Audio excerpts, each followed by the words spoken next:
Hola, ¿qué tal? Muy buenas tardes. Gusto en saludarles en una emisión más de nuestro programa de análisis jurídico, ahora con el tema prevención del lavado de dinero, que este programa es presentado por nuestra firma legal, Valencia del Toro and Professionals.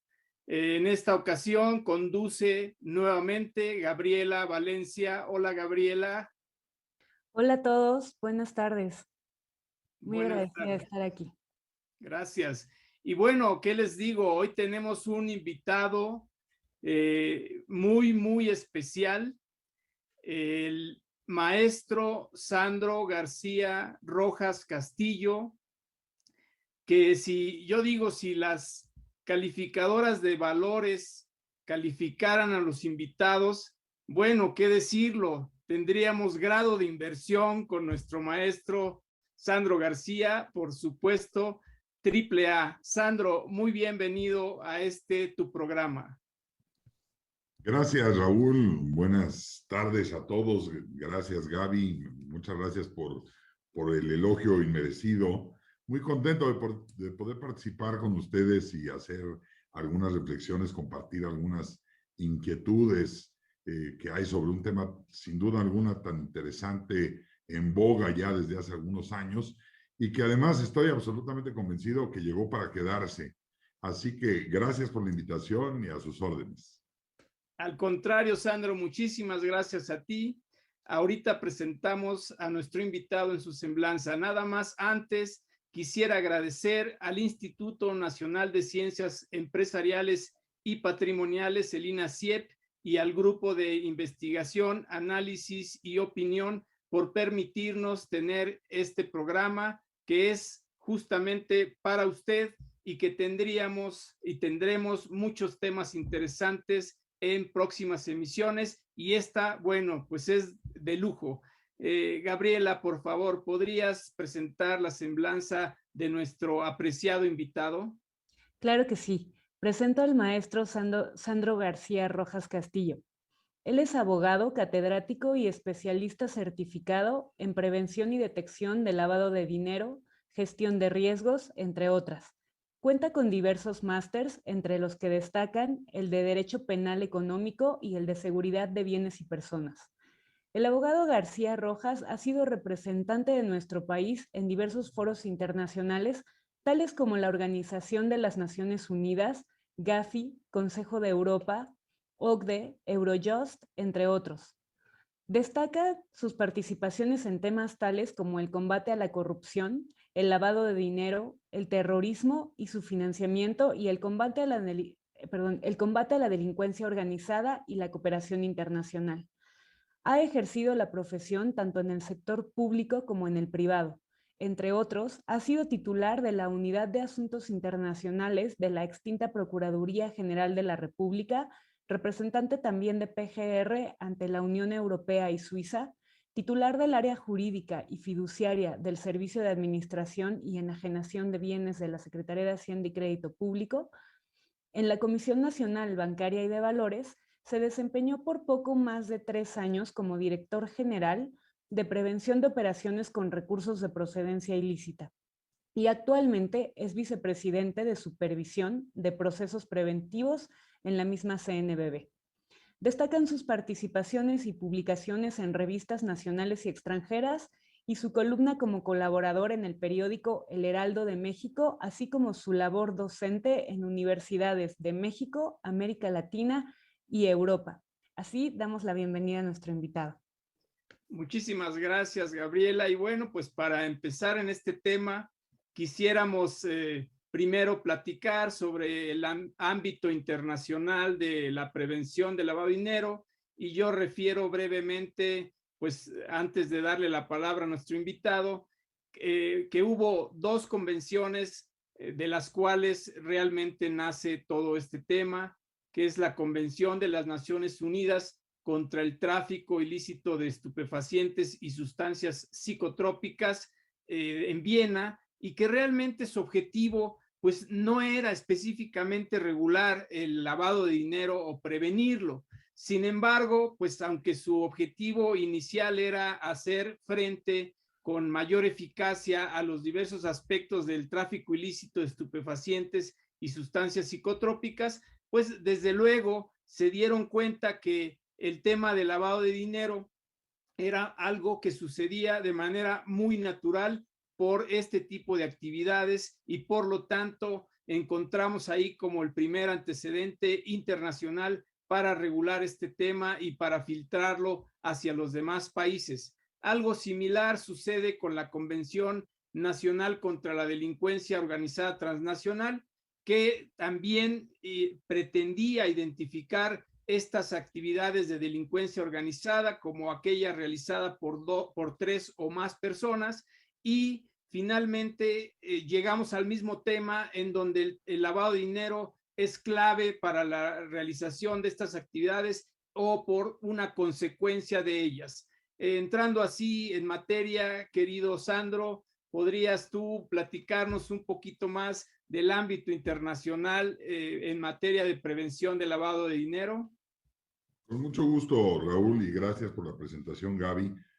Como tú bien lo dices, digamos que el fenómeno, a mí me gusta decir a menudo que el lavado de dinero tiene una naturaleza autónoma, tiene una naturaleza distinta a los delitos precedentes o primigenios, predicados, que de alguna manera forjaron, hicieron el dinero ilícito.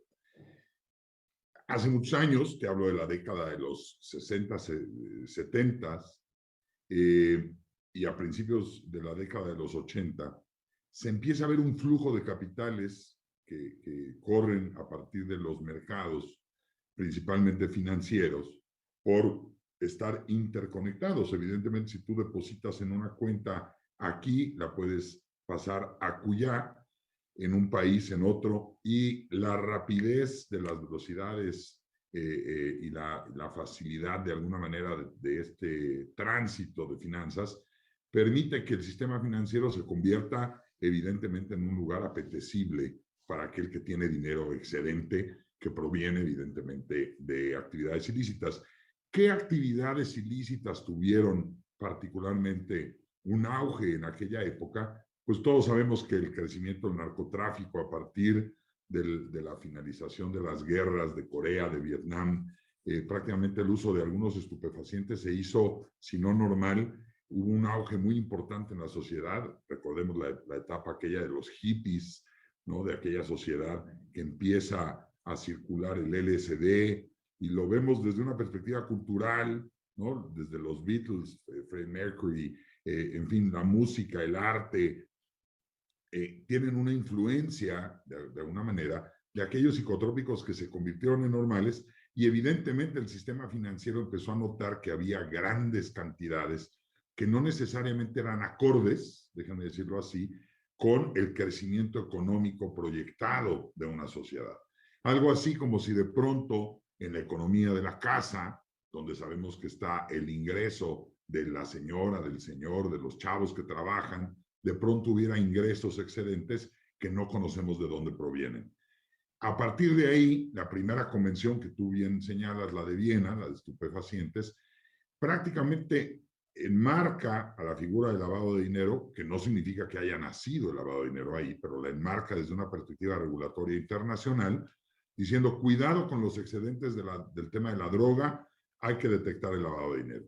Pero nos dimos cuenta en la comunidad internacional que había mucho más allá del tema de las drogas, había tráfico ilegal de armas, tráfico ilegal de personas, la delincuencia organizada transnacional, y qué mejor que en una ciudad, digamos, emblemática en Italia, con las mafias, Palermo, donde se firma la segunda de las convenciones que regulan ya el lavado de dinero, pero desde una visión mucho más amplia. En ese ínterin, recordemos que la Convención de Viena está a finales de los 80. Justamente el G7 en su momento se reúne con esta preocupación de decir, oigan, hay una serie de excedentes, tenemos que hacer algo, y crean estos famosos Task Force, grupos de ataque, Financial Action Task Force, en inglés, grupo de acción financiera. Y este grupo de acción financiera se crea para emitir recomendaciones mientras se llega a la conclusión de si vamos a hacer o no una convención. Son tan variopintos los sistemas jurídicos, son tan variopintos las usanzas de los sistemas judiciales en los países que no nos permite internacionalmente hacer una gran convención de lavado de dinero, sobre todo porque es tan diverso, tan prolijo el delito predicado, el delito, digamos, adyacente al lavado de dinero, que las 40 recomendaciones se convierten prácticamente a nivel mundial a finales de los 80, 89, 90, en el primer referente en materia de prevención de lavado de dinero y combate a este. Y en esas 40 recomendaciones hubo pues una serie de ingredientes importantes que hoy vemos reflejados en todos los sistemas: la creación de unidades de inteligencia financiera, el conocer al cliente o la política de KYC, hacer la debida diligencia o el due diligence, etcétera, etcétera, etcétera. Pasan los años, nace Delincuencia Organizada Transnacional, la Convención de Palermo, y hasta 2003, años después, la Palermo es 98, en 2003 la Convención de Mérida, México, imagínense ustedes, y yo tuve la enorme fortuna de ser negociador de esa convención por allá por el 2000-2001, de la Convención contra la Corrupción.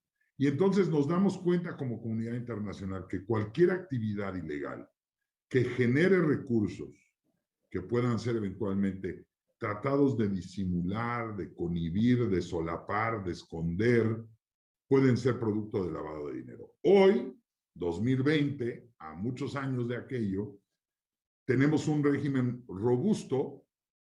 Estas recomendaciones se han aterrizado a nivel local. Primeramente, recordemos que el delito de operaciones con recursos de procedencia ilícita cabe primeramente en el 115 del Código Fiscal. Primero empezó en el Código Fiscal y después se trasladó al Código Penal, 400 bis, y hoy, bueno, pues es un régimen robusto que distingue en principio dos grandes universos, que es bien importante conocerlo: el universo del sistema financiero y el universo del sistema no financiero, regulado por una norma específica que de alguna manera sigue un poco los pasos justamente del sistema financiero, Raúl. Oye, Sandro, pues qué charla tan rica. Muchas gracias, Sandro. Fíjate que yo trabajaba en Banco Interacciones, que ahora ya no existe, ¿verdad? Porque por su fusión, pero por ahí me acuerdo, el 94 fue cuando empiezo a tener conocimiento del tema del Gafi. Por ahí del 95, 96 nos busca la Secretaría de Hacienda para pedirnos la revisión de las primeras disposiciones para bancos en materia de prevención de lavado de dinero. Muy, muy interesante. Oye, Sandro, sabemos que el Gafi, que tú ya lo mencionaste, hace evaluaciones mutuas a cada país, y sabemos que la nuestra fue hace no mucho, 2018. ¿Qué piensas tú? ¿Crees que el Gafi identificó realmente los problemas que pudiera existir todavía en México para una regulación más robusta? ¿Cuál es tu punto de vista al respecto? ¿O crees que el Gafi exageró o se quedó corto? ¿Qué piensas, Sandro? Fíjate que es una pregunta bien interesante, Raúl. Uno de los grandes retos que tiene Gafi y por ende de los objetivos que tiene Gafi es no nada más emitir recomendaciones, sino también que esas recomendaciones sean implementadas y que exista algún mecanismo de evaluación. El mecanismo de evaluación se dice fácil, pero evaluar a los hunos, los godos, los sirios, los troyanos, es particularmente complicado. No necesariamente todo el mundo tiene el mismo entendimiento ni la misma concepción de un cumplimiento. Originalmente, hay que recordar, las recomendaciones estaban ahí para que pudiéramos decir: ¿cuenta el país con una unidad de inteligencia financiera? Sí, perfecto.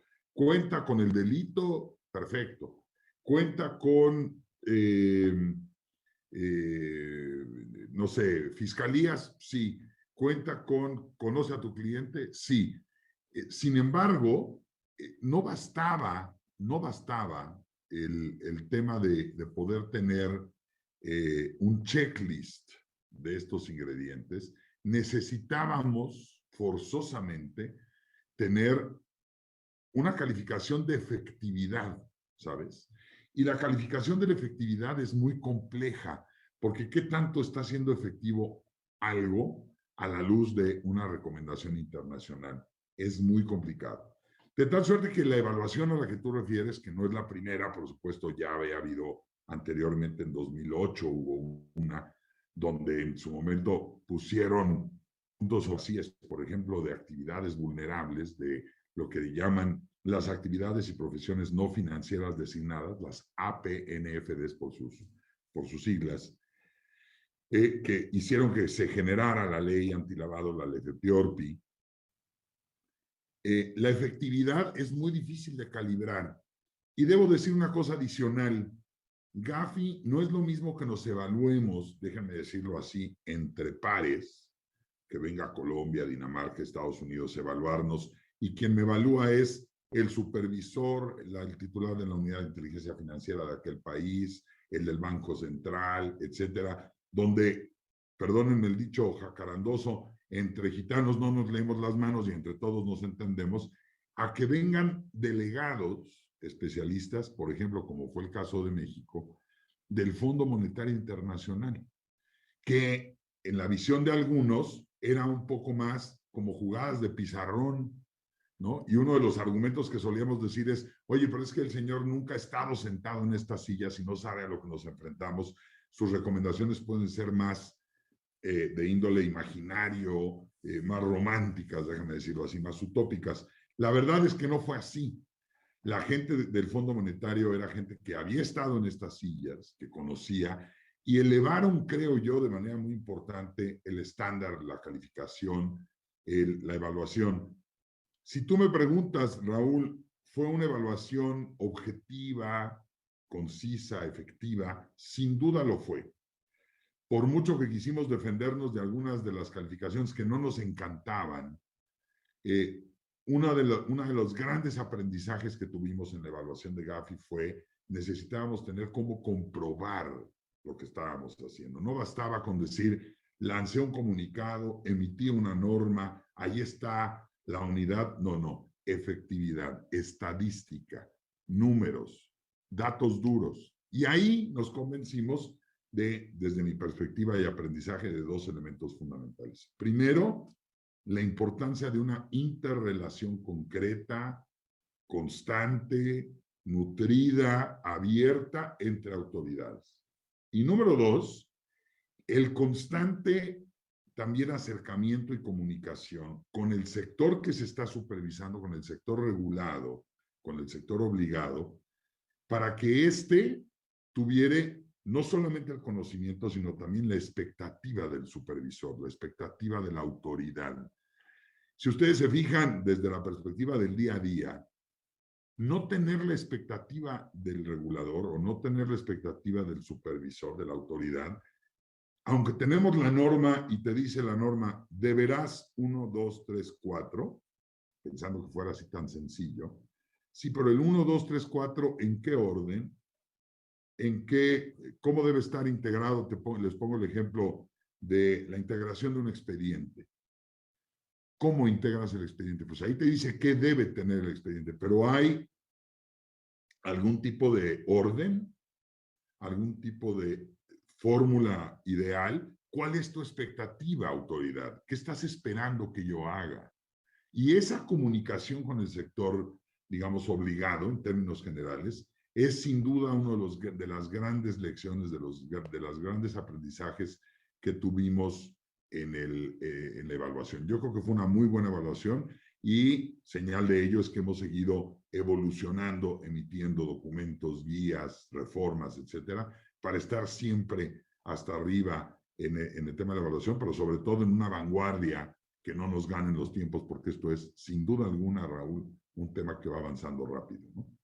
Excelente, Sandro. Muchísimas gracias. Adelante, Gaby, por favor. Sí, gracias, Sandro. Y bueno, retomando un poco esta idea que nos comentas, muy interesante en relación a que precisamente, digamos que que podemos decir que que tiene su naturaleza autónoma la materia, ¿no? De prevención de lavado. Y nos decías tú el antecedente a nivel ya nacional, o sea, estamos hablando hasta Estoy ahorita del perdiendo el tema. audio. Permítame un segundito que estoy perdiendo. Claro que sí. ¿Ahí me escuchan? Sí, te escuchamos perfecto. Magnífico, perdón. ¿Tú nos Decía escuchas? Gaby. Sí, ya, Ok. perdón.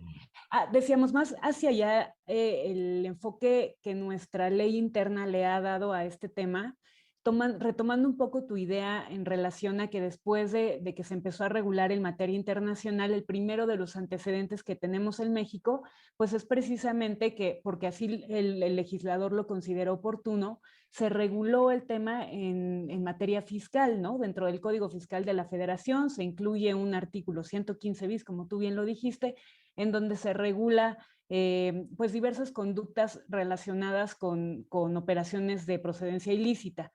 Ahora, en la exposición de motivos de 1996, o sea, estos son en el 90, ¿no?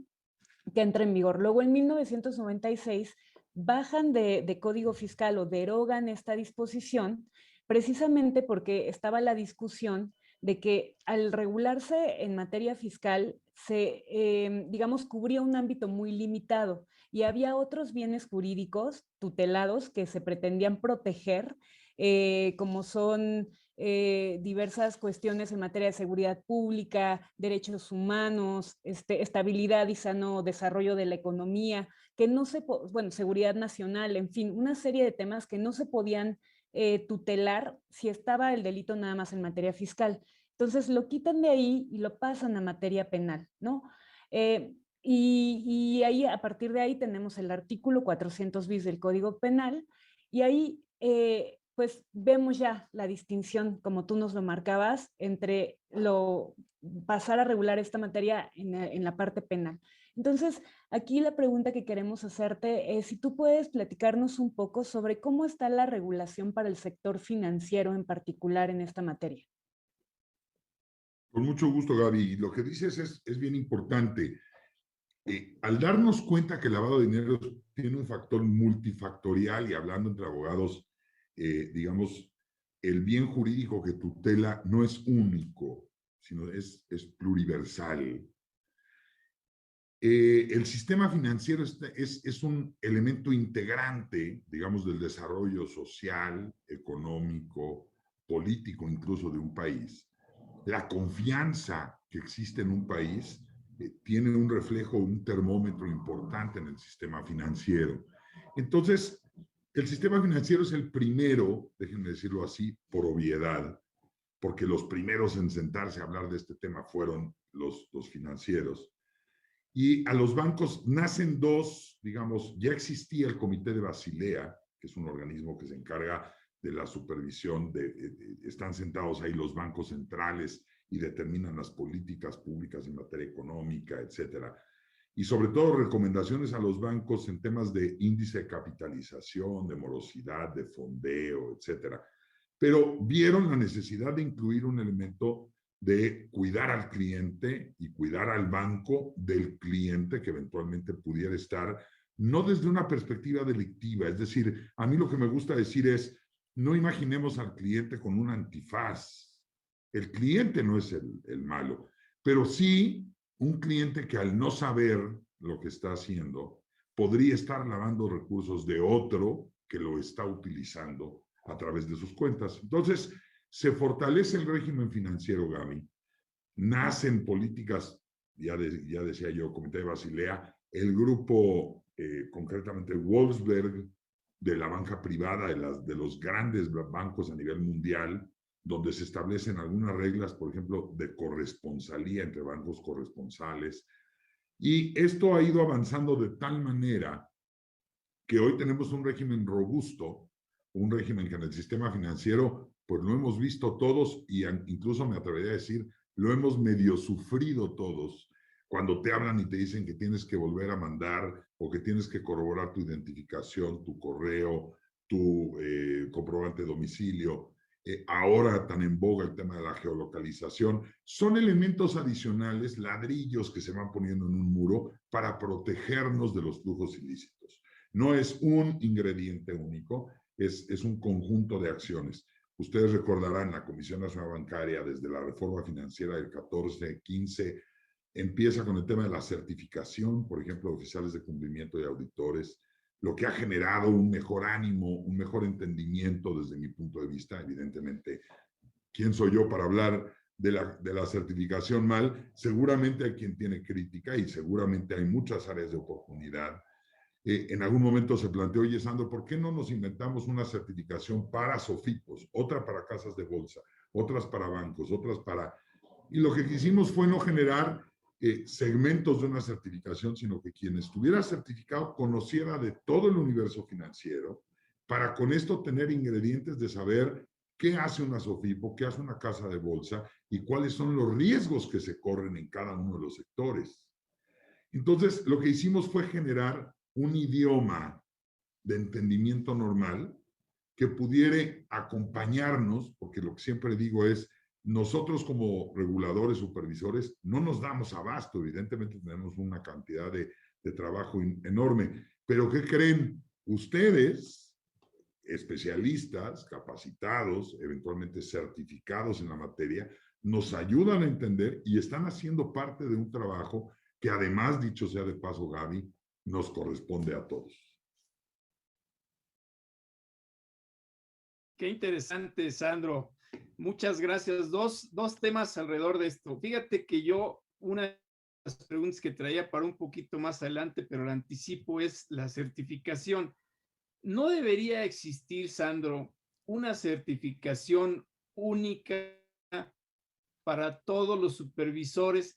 Porque ahora sabemos que el SAT, como supervisor de las actividades vulnerables, pues anda pretendiendo ya también emitir su propia certificación. ¿No debería ser una para todos los supervisores y así simplificar un poco el proceso? Ese, digamos que es la primera pregunta. Y la segunda va en relación a la Ley Federal para la Prevención e Identificación de Operaciones con Recursos de Procedencia Ilícita, porque seguramente nuestro auditorio quisiera saber si realmente esa ley aplica o no al sector financiero. Adelante, por favor, Sandro. Gracias, Raúl. Mira, yo te diría respecto al tema de la certificación, mientras el piso no esté parejo en responsabilidades, la diferencia entre los regímenes financiero y no financiero sigue siendo, digamos, deficiente. Y lo digo con todas sus letras y además es algo que comulgan muy probablemente muchos de los especialistas. El régimen no financiero tiene muchas áreas de oportunidad. No tiene términos homologados, no tiene las mismas obligaciones. Aquí vale la pena preguntarnos si vale la pena homologar el piso. Creo que vale la pena hacer un análisis profundo y saber quiénes sí y en qué sentido, quiénes no. Es decir, tendríamos que darle una pensada general. Si me preguntan a mí desde una perspectiva académica, y esta es una afirmación, un comentario que comparto desde una perspectiva estrictamente académica, como todo lo que estoy diciendo aquí, es las certificaciones generan un tema aspiracional interesante. Es decir, yo ya soy experto y una de las cosas que nos dimos cuenta es que la gente fácilmente se siente experta porque conoce el 400 bis o porque es abogado penalista y sabe defender un caso de operaciones con recursos de procedencia ilícita. Borremos el mapa. Lo que necesitamos es gente que sea experta en medidas preventivas de lavado de dinero. No necesito saber si los elementos del tipo penal tienen o no, si eventualmente en una audiencia podría. Esos son elementos de un grado de expertise absolutamente respetable, pero que corresponde a aquellos que van a pelear desde una perspectiva procedimental. Aquí estamos hablando de un tema preventivo. Y en la medida en que podamos estar hablando de un mismo piso, de una misma norma, de un mismo entendimiento, podríamos generar una certificación en esta materia. Me preocuparía, y lo digo con toda franqueza, Raúl, que hiciéramos una certificación que incluyera actividades vulnerables y que le pidiéramos a una señora que se dedica a un tema inmobiliario aprenderse los tipos de reportes que tiene que mandar una unión de crédito.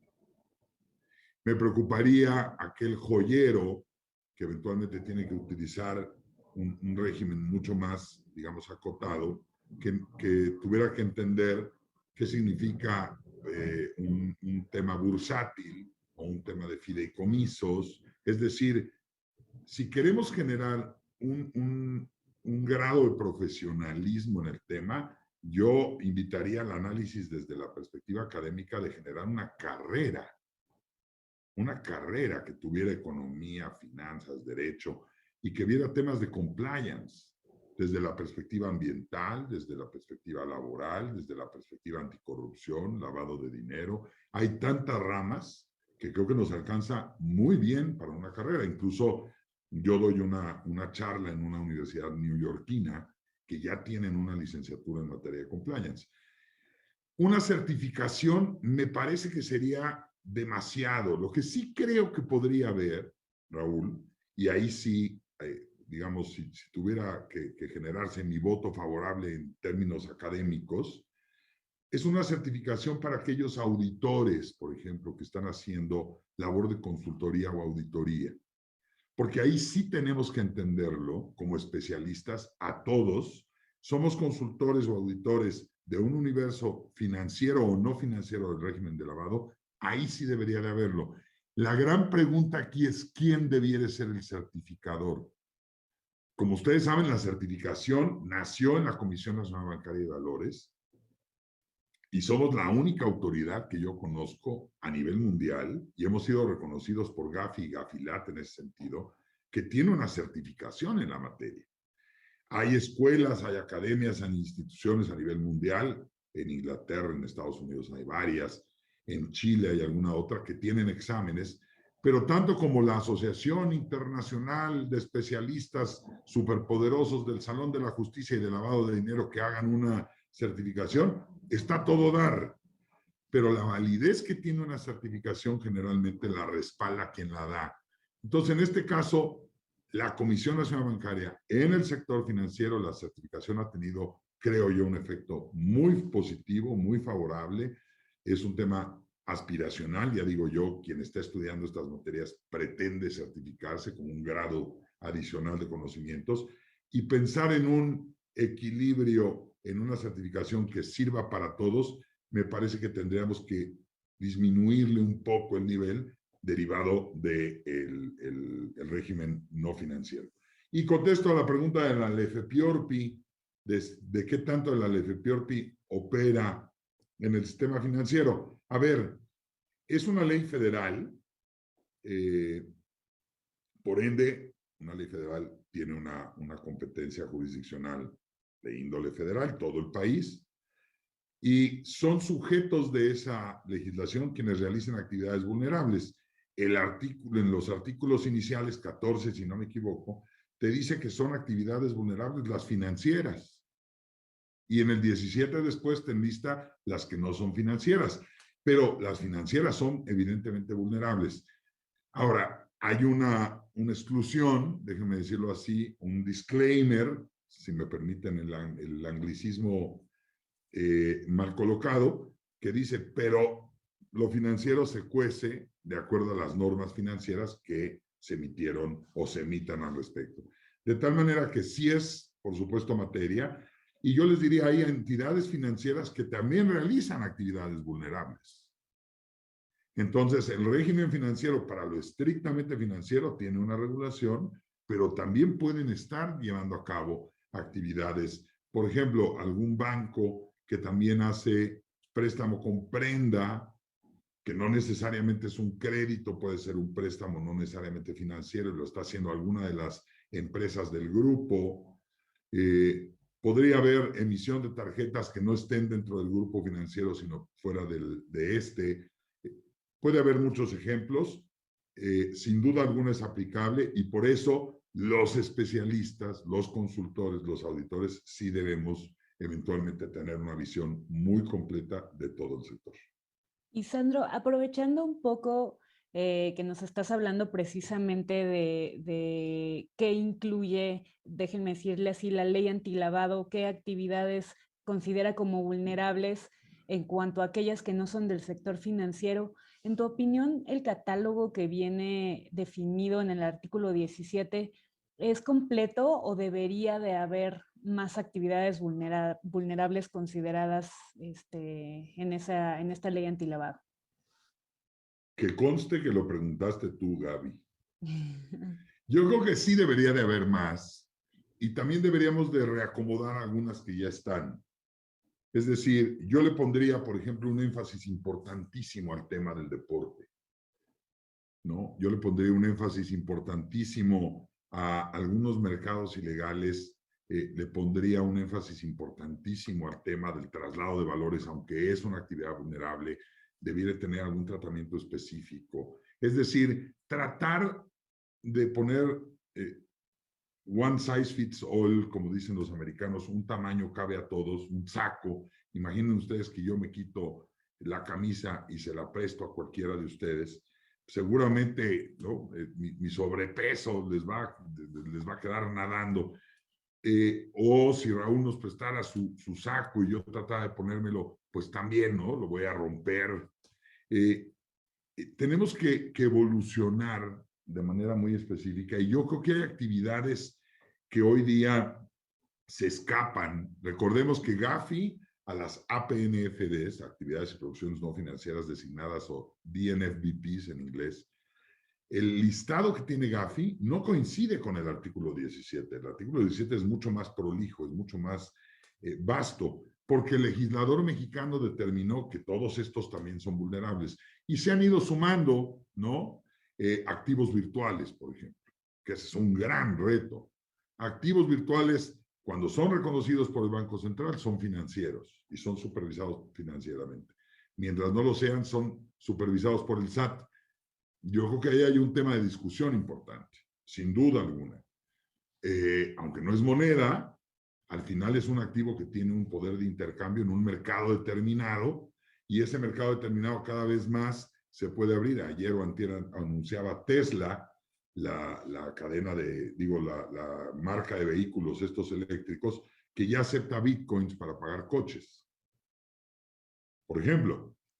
Bueno, pero es un grupito que viven en un pueblito en Kentucky. No es un pueblito en Kentucky, ya no es un Tesla, ya es una empresa de tamaño importante. Puedes pagar restaurantes, hoteles, tiendas y Teslas en el mundo con activos virtuales. De tal suerte que yo les diría, hay un debate que debemos tener y tenemos que construir desde el sector específico. Y aquí, perdónenme que haga yo esta confesión y la hago cariñosamente.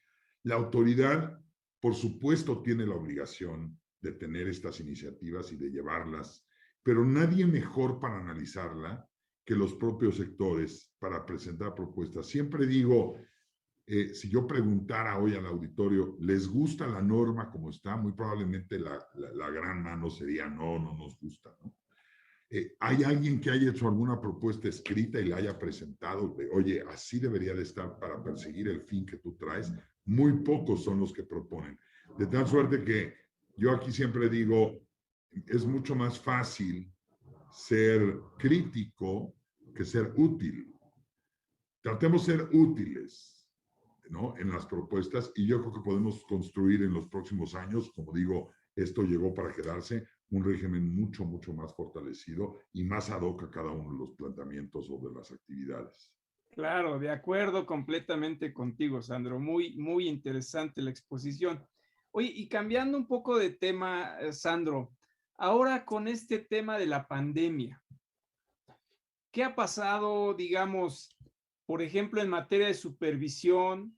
¿La propia autoridad ha seguido de manera normal con las inspecciones o estamos un poquito en un periodo para poder volverlas a hacer? ¿Cómo está funcionando, Sandro? Fíjense amigos, que hay que recordar que la supervisión tiene dos grandes herramientas. La inspección in situ y la vigilancia extra situ.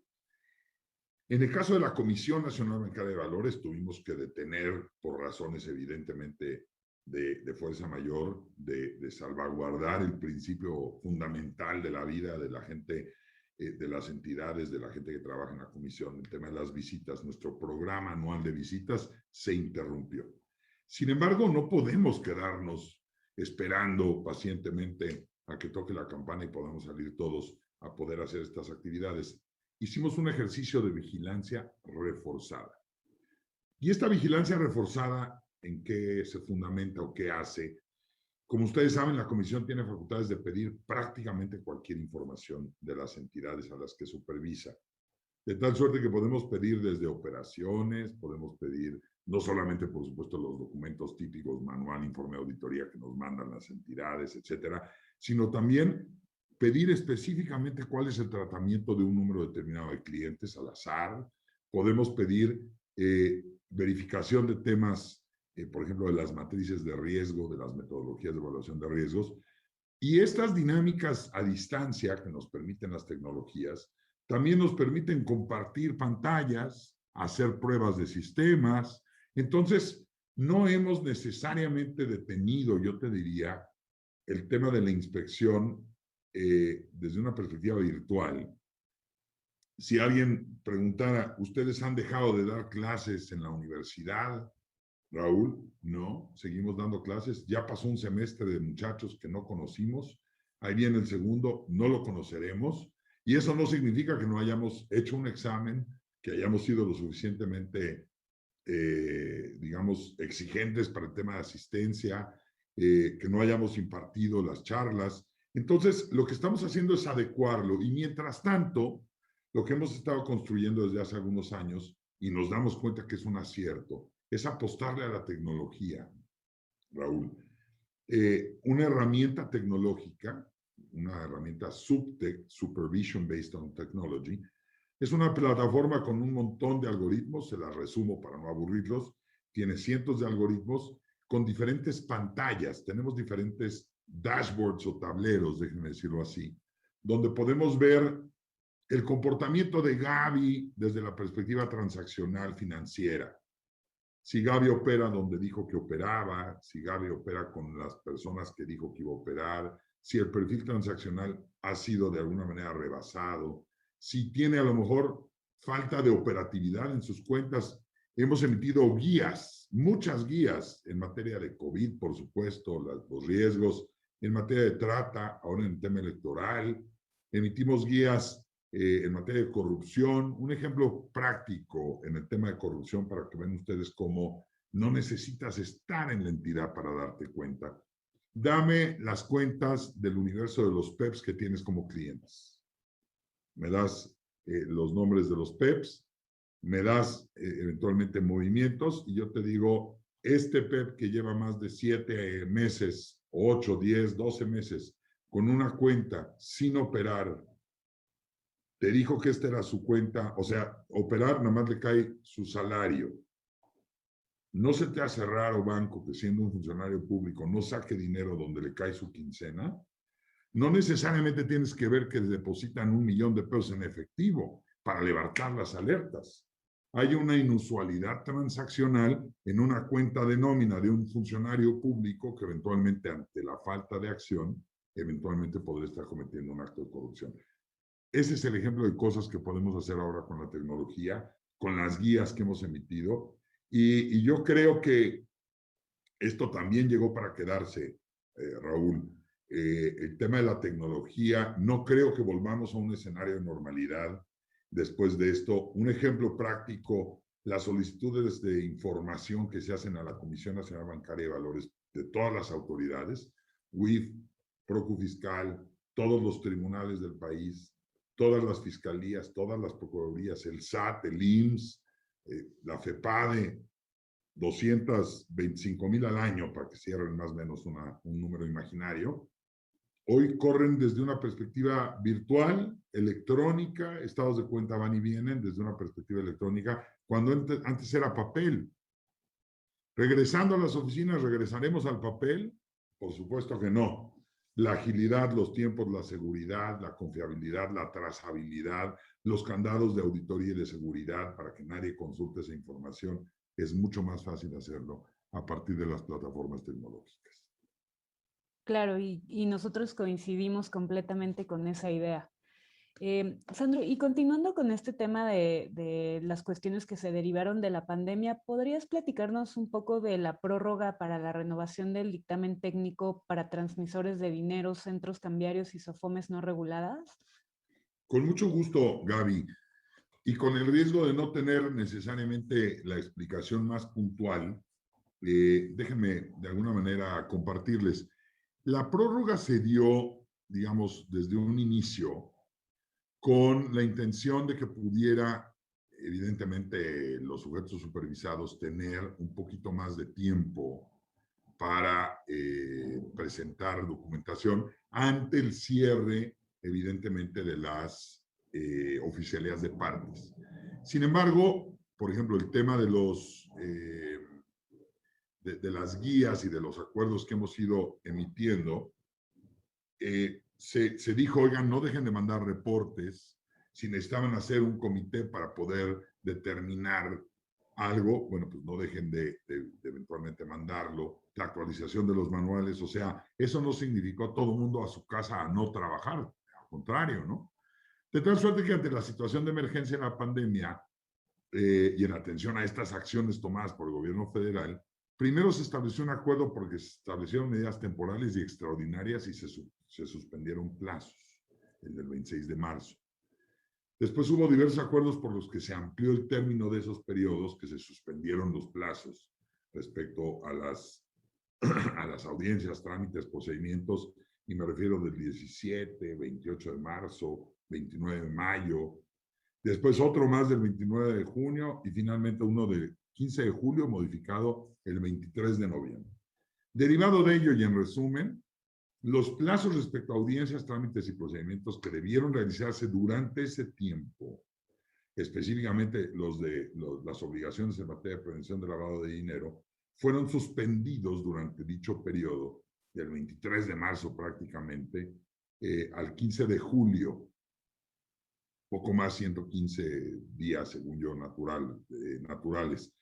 Esto evidentemente aplica al dictamen técnico. De tal suerte, y me regreso a la pregunta contestándola de manera muy, muy específica, Gaby, si el vencimiento de tu dictamen técnico entraba en ese lapso que hubo suspensión, pues hay que patear esos días que eventualmente fueron suspendidos a la obtención.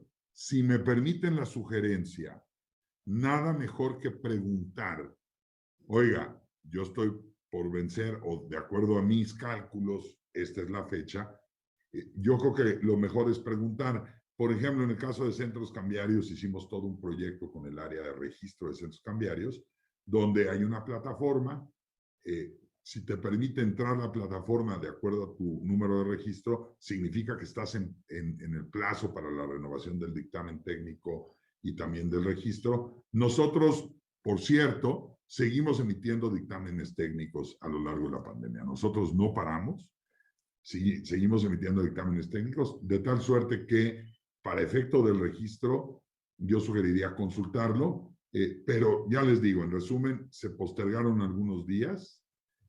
No se confíen, mejor preguntar antes de que vaya a resultar la sorpresa de que ya está vencido y se tiene que cancelar el registro. Claro, muchas gracias, Sandro. Hoy una pregunta que tenemos de nuestro auditorio en relación a la metodología de evaluación de riesgo. En una parte de las disposiciones se establece que debe actualizarse la metodología de evaluación de riesgo cuando se modifica o actualiza la evaluación nacional de riesgo. Pero no traemos plazo en las disposiciones que nos digan cuánto tiempo después la debes adecuar. La Comisión Nacional Bancaria tiene considerado algún plazo al respecto, algo razonable. ¿Qué piensan en esa parte, Sandro? Yo te diría, Raúl, de conformidad con las disposiciones, acordémonos que la metodología debe actualizarse en diversos supuestos, ¿no? Cuando se detecte nuevos riesgos, cuando se actualice la evaluación nacional de riesgos, y sí te dicen las disposiciones en un plazo no mayor a 12 meses. a partir de su última implementación. Si bien las disposiciones no te dicen con qué plazo cuentas a partir de la actualización de la Evaluación Nacional de Riesgos como tal, sí son claras en cuanto a que no puede pasar más de 12 meses entre cada actualización. De tal suerte que si la Evaluación Nacional se actualizó en septiembre, si no me equivoco, del año pasado, en este sentido, cada entidad debería tomar el tiempo que le resulte necesario, siempre y cuando cuiden que no vayan a pasar más de 12 meses. De tal suerte que tenemos, digamos, hasta septiembre de este año para que las metodologías estén actualizadas, los manuales estén actualizados, los sistemas estén actualizados acorde. Esa sería un poco mi respuesta a bote pronto. Perfecto. Muchas gracias, Sandro. Y bueno, pasando un poquito más a un tema que tiene que ver más con efectividad de la regulación, aquí la pregunta que queríamos hacerte es si consideras que la regulación que se ha establecido en México en materia de prevención del lavado de dinero y financiamiento al terrorismo es efectiva para limitar precisamente las actividades. O sea, ya nos hablabas un poco de los organismos internacionales y el análisis que han hecho o la revisión que han hecho de nuestro país, ¿no? Pero, ¿cómo sientes que la legislación local que tenemos nos ayuda efectivamente a limitar que sucedan estas actividades? Sabemos que además son un problema grande en nuestro país. Gracias, Gaby. Yo te haría una pregunta para contestar a esta pregunta. ¿Ustedes creen que hoy es más difícil lavar dinero que hace 10 años? Desde luego, sí. Yo creo que sí. Yo creo que sí. ¿Está siendo efectiva? Sí ha sido efectiva, lo que no significa que sea todopoderosa. Lo que no significa que aquí baste y que ya todo mundo, como dicen mis amigos de las Fuerzas Armadas, en descanso, ¿no? Ya vamos a relajarnos. No. En el ir y venir, digamos, de las normas, surgen nuevos retos. Como se dice vulgarmente, si jalas la cobija de un lado, descobijas otro, ¿no? Andando la carreta se acomodan los melones. Es decir, cuando se mueve una norma, el tema del outsourcing, por ejemplo, ¿no? Oye, ¿hay outsourcing bueno y hay outsourcing malo? Sí, claro, se ha ido desfigurando. Prohibir absolutamente todo podría traer una problemática importante. Atacar el meollo, la médula, a veces no es fácil. No hay propuestas necesariamente muy concisas. De tal suerte que construir un régimen ad hoc, siempre la norma está como la mejor versión de una propuesta y sujeta a que se amolde, se acople, se acomode, a veces acomoda a codazos a otras normas, no llega perfectamente a embonar en un rompecabezas, a veces se da codazos con otras entidades, y eso o con otras legislaciones, y eso lo que provoca es que haya movimientos colaterales en otras figuras, comerciales, fiscales, administrativas, aduaneras. Entonces, yo creo que estamos en una efectividad, sí, evolutiva. No podemos decir, y quien diga que contamos con un régimen perfecto, un régimen absolutamente eficiente, estaría mintiendo.